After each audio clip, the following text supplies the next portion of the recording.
Mais um vídeo nesse canal. E aí, tudo bem com vocês? Sejam muito bem-vindos. Eu sou o Axel e esse é o quadro Joga na Mesa. Por isso nós estamos aqui na mesa e geralmente esse quadro nós abordamos assuntos atuais e talvez polêmicos assim. Hoje a gente vai falar sobre esse maravilhoso, espetacular e tão...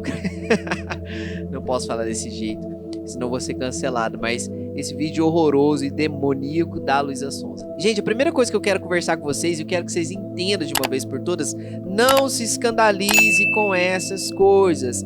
É normal, Luísa Sonza, Pablo Vittar, Anitta, tem que acontecer, eles têm que fazer isso mesmo. É normal. Por quê? Por que eu tô falando isso? Porque eles já se declararam que fazem parte com o diabo, que tem parte com o diabo. Todas as coisas que eles fazem têm um ar demoníaco, ou sexualiza demais as mulheres, ou xinga demais, ou sei lá. Cara, então assim, sempre são coisas muito absurdas. Então isso é normal e precisa acontecer. E é por isso que eu quero que você fique até o final desse vídeo, porque eu preciso te explicar algo, cara. Isso precisa acontecer para que o reino do Senhor venha. A maldade precisa crescer até a sua plenitude para que o reino do Senhor venha. Então assim, nós não devemos nos escandalizar com essas coisas. O que nós precisamos fazer é nos posicionar, logicamente, né? Isso é irrefutável, nós precisamos nos posicionar, não consumir esse tipo de conteúdo e nem propagar isso, né? Lógico. Mas nós precisamos entender que isso tem que ser normal e vai continuar sendo normal. Por quê? Porque eles já declararam a posição que eles têm em relação à sociedade. Mas sabe o que não é normal?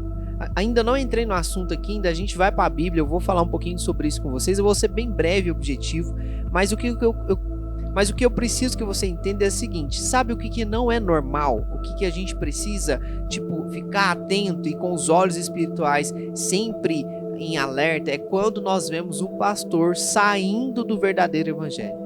Então assim, hoje nós estamos presenciando uma geração de falsos profetas, mas isso ainda vai piorar, tá? Isso ainda vai piorar, vai ficar muito maior. Hoje, a gente vive uma geração que os falsos profetas ainda estão meio que camuflados, mas vai chegar um tempo que eles vão ser escancarados, escandalizados.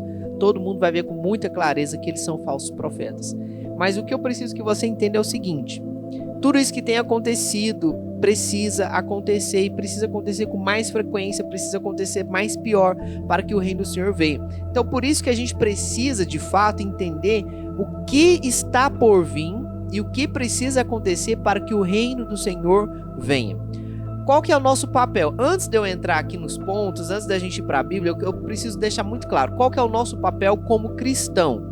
A gente precisa se posicionar, nem sempre vamos precisar falar sobre isso. Nós não podemos nos escandalizar, não precisa ficar escandalizado com todas essas coisas que têm acontecido, alguns desastres que têm acontecido. A gente não, o nosso papel não é se escandalizar sobre isso. Nosso papel é interceder, orar. Nós não podemos julgar como juízes, tá? Mas o nosso papel é interceder e orar. E principalmente, levar a verdade, o verdadeiro evangelho. Então, para a gente já introduzir esse assunto e deixar bem claro, o que eu quero passar para vocês nesse vídeo é o seguinte: Mateus capítulo 24, a partir do versículo 3, Jesus vai nos contar sobre os princípios das dores, o que precisa acontecer para que o reino dele venha sobre essa terra, para que haja a separação de fato do bem e do mal. Então vamos lá, ó. Mateus capítulo 24, a partir do versículo 3. Jesus estava sentado no Monte das Oliveiras quando os discípulos se aproximaram dele e em particular lhe pediram: diga-nos quando essas coisas vão acontecer e que sinal haverá da vinda e do fim dos tempos. Jesus respondeu: tenham cuidado para que ninguém os engane, porque muitos virão em meu nome dizendo: eu sou o Cristo, e enganarão a muitos. Versículo 6: e vocês ouvirão falar de guerras e rumores de guerras. O que aconteceu na Ucrânia? Fiquem atentos e não se assustem, porque é necessário que isso aconteça. Gente, é necessário que a maldade cresça até o final. Até a sua plenitude você vai entender o porquê disso, tá? Então é necessário que isso aconteça. Mas ainda não é o fim. Então assim, vai acontecer muita coisa ruim, mas isso ainda não é o fim. E nem é o começo ainda, porque a gente vai ver o seguinte, ó, versículo 7. Porque nação se levantará contra nação, o reino contra o reino, haverá fomes e terremotos em vários lugares. Porém, todas essas coisas são os princípios das dores. Então, assim, vai acontecer todas essas desgraças aqui, todas essas coisas ruins, mas isso é só o princípio, gente. Isso é só o começo, tá? E aí depois, versículo 9, vocês serão entregues para ser maltratados e eles os maltratarão. Vocês serão odiados por todas as nações por causa do meu nome, do nome de Jesus, no caso aqui, né, gente? Então, é o seguinte, quando você ser odiado, quando você for xingado nas redes sociais, quando você for cancelado por causa do nome de Jesus, então entenda, não é nada contra você, e sim sobre aquele que você está defendendo, aquele a quem você está falando, entendeu? Então, assim, a gente precisa entender isso aqui, porque muita gente se vitimiza, fala, ai, as pessoas me odeiam, ai, eu não posso mais me posicionar, ai, o cristianismo tem isso, tem aquilo, e acha que é com ela a parada. Não é, é com Jesus, ele deixa bem claro aqui. Então, assim, às vezes a gente vê alguns vídeos aí na internet de pessoas falando assim, ai, o meu casamento, ele acabou, porque isso, porque daquilo, ai, eu resolvi sair do mundo gospel por causa disso e por causa daquilo. Então, assim, as pessoas, elas não entenderam o propósito de todas as coisas, elas não entenderam que aquele nome que elas estão levando, elas carreguem, tem uma responsabilidade muito maior. Então, elas querem ser ovacionadas, elas querem ser aplaudidas. Por isso que a gente vê Gessé, Priscila Alcântara, J.A. saindo do mundo gospel. Por quê? Porque eles não querem ser aplaudidos pela glória de Deus, eles querem ser aplaudidos pela glória deles. Ou seja, eles querem que o benefício próprio, sabe? Eles querem fazer a vontade da carne. Então não se escandalize com isso, gente. Isso vai acontecer. Está escrito aqui que muitos nos enganarão. Aí, beleza. A gente vai continuar aqui dizendo, olha, muitos falsos profetas se levantarão e enganarão a muitos. E por se multiplicar a maldade, o amor se esfriará de quase todos. Essa parte aqui, gente, particularmente me assusta muito. Porque quando fala quase todos, é quase todos. Do que está envolvido nesse quase todos? Pessoas que tinham 30 anos de crente. Pastores com 50 anos de igreja. Sabe? Presbíteros, obreiros, membros, cara, quase todos. Quando fala quase todos, não é só os ímpios. Muita gente lê isso aqui e fala quase todos e tipo assim, então os crentes não vai estar envolvidos nisso aí não. É só quase todos dos pagãos, dos ímpios, dos caras que já se declarava do diabo mesmo. Não, cara. Quase todos está incluindo quase todos mesmo. Então assim, a gente entende que nesse quase todos, quando o negócio começar a espremer, poucos cristãos, poucos crentes de verdade vão resistir todas essas coisas. Aquele, porém, que ficar firme até o fim será salvo e será pregado o evangelho do reino por todo o mundo, por testemunha a todas as nações, então virá o fim. Então, assim, gente, graças a Deus que a Luísa Sonza publicou um clipe como esse. Por quê? Porque isso nos mostra que o fim está por vir. Jesus está voltando. E as pessoas às vezes se escandalizam. Eu tô vendo vários vídeos aí nas redes sociais, no Instagram, no TikTok, enfim, tô vendo vários vídeos aí nas redes sociais de crentes, né, gravando vídeos sobre isso, totalmente escandalizados, dizendo, ai meu Deus, onde que a gente vai parar com esse mundo? Ai meu Deus do céu, como isso pode acontecer? Como alguém pode permitir? Cara, não é sobre esse tipo de viés que nós precisamos nos posicionar. Isso precisa acontecer. A Bíblia é muito clara. Não se escandalize, não precisa nem preocupar, isso é necessário que aconteça. E aí, por que eu falo que a maldade tem que crescer até o final? Em Mateus capítulo 13, nós vamos ver a parábola do joio e do trigo. E geralmente quando nós ouvimos essa ministração do joio e do trigo, a gente foca muito lá no final, né, na separação. Um vai ser queimado e o outro vai para o celeiro, enfim. Ou seja, uns vai para o inferno, outro vai para o céu, enfim. Então, geralmente, a gente foca nesse final. Mas uma coisa assim que eu comecei a perceber recentemente é que quando ele fala aqui, ó, aí, a partir do versículo 29, o dono da casa respondeu, não, porque se separar o joio, vocês poderão arrancar também o trigo. Deixem que cresça juntos até a colheita. E no tempo da colheita direi aos ceifeiros, ajuntem primeiro o joio, amarrem-no em feixes para ser queimado, mas recolham trigo no meu celeiro. E aí, contextualizando aqui, para quem não conhece a história, é uma parábola que Jesus conta, né, sobre o joio do trigo, que o Senhor plantou a boa semente no seu campo, e o inimigo dele, quando ele estava dormindo, foi lá e plantou o joio no meio. Quando as plantas começaram a crescer e frutificar, os servos desse Senhor percebeu que tinha o joio no meio do trigo. E aí eles falam: você quer que a gente arranque o joio? Aí ele pega e fala isso que eu acabei de ler para vocês.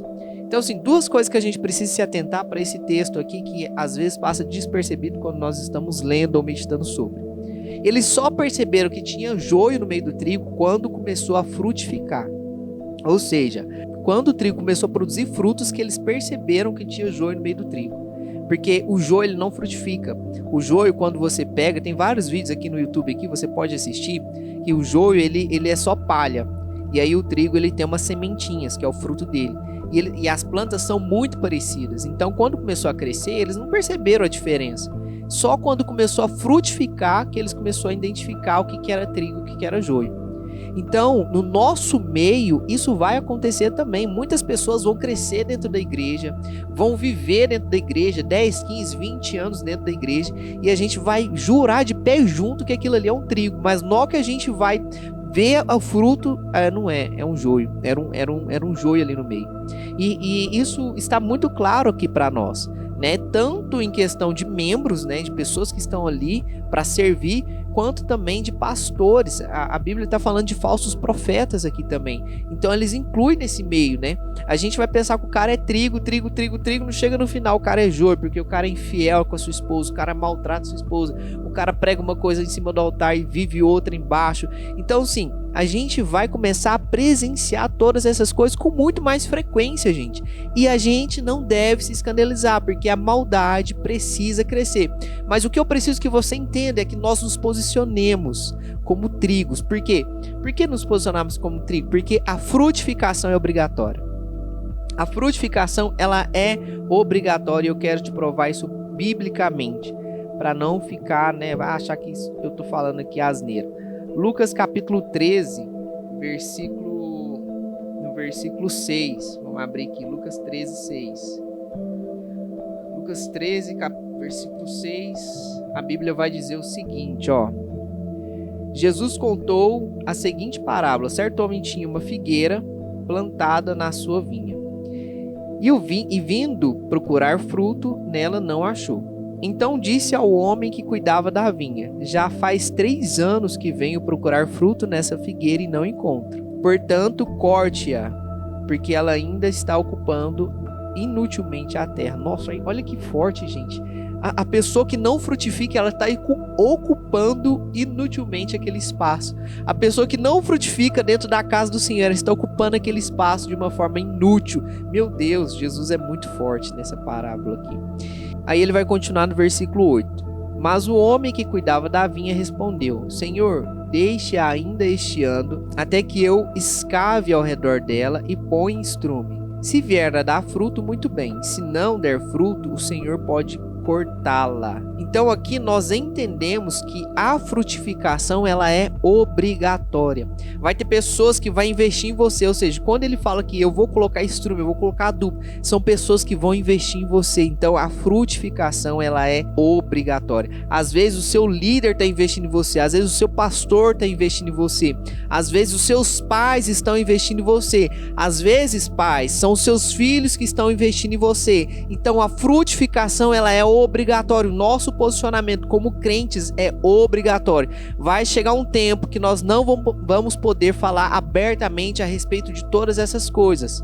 Então, este é o momento da igreja amadurecer. Por quê? A maldade tem crescido, mas eu sinto em muitos momentos, com vários relatos, com várias conversas, que a igreja não tem acompanhado o crescimento que a maldade tem acompanhado. Quando a gente olha para a parábola do joio e do trigo, a gente entende que para a colheita acontecer, ou seja, para que o Senhor venha e faça a separação do seu reino entre o bem e o mal, a gente precisa crescer, a igreja precisa crescer, a igreja precisa amadurecer, ou seja, a frutificação ela é obrigatória, e também o nosso crescimento, a nossa maturidade, o nosso posicionamento, ele é obrigatório. Ei, entenda, cara, é possível uma pessoa crescer até a sua plenitude sem frutificar. E assim, é muito perigoso porque a gente vai ver muito trigo sendo queimado junto com o joio porque não frutificou. A pessoa viveu 30 anos dentro da igreja, não frutificou, ou seja, não se posicionou, não falava a respeito da palavra e vai ser queimada junto com o trigo. E vai ser queimada junto com o joio. Isso é muito perigoso. Então é sobre isso que nós precisamos nos preocupar. É essa a nossa preocupação. É a respeito do nosso posicionamento e aquilo que nós precisamos fazer. O que essas pessoas que já se declararam do diabo estão fazendo não importa, gente. É normal e precisa acontecer, então não se escandalize com isso. O mundo vai ficar pior, a maldade vai crescer, a gente vai ver pais matando os filhos com mais frequência, a gente vai ver filhos matando pais com mais frequência. Infelizmente, é triste, mas o Senhor já nos avisou que isso vai acontecer. Agora, o que nós precisamos fazer de fato é nos posicionar e começar a frutificar no reino de Deus, para que quando o Senhor venha, nós possamos ser salvos junto com a igreja. É isso que nós precisamos fazer. E é isso que o Senhor tem nos movido e nos chamado para fazer. Apresentar o verdadeiro evangelho, sem desvios. Quantos e quantos pastores e influenciadores que se dizem pastores estão aí pregando heresias, dizendo que Deus é amor, que você pode sim transar antes do casamento, que não tem problema nenhum, que o Senhor vai te perdoar. Ei, você vai queimar no inferno junto com essa pessoa se você estiver ouvindo o que ela está falando para você. Comece a discernir aquilo que vem de Deus e aquilo que não vem de Deus. Como, Axel? Como eu vou discernir isso?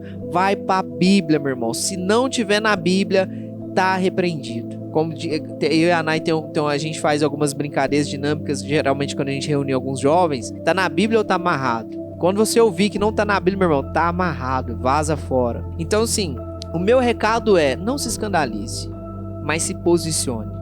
Errou, meu irmão, pecou, corre pros pés de Jesus, pede perdão, se arrepende, porque vai chegar um dia que a gente vai querer se arrepender dos nossos pecados, só que a gente não vai achar Jesus.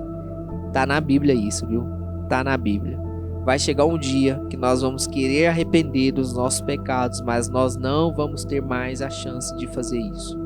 Então, enquanto há tempo, se arrependa, procure ao Senhor, reconheça que Jesus é o Salvador da sua vida, reconheça que Ele te libertou da condenação e sirva a Deus com toda a intensidade que você puder.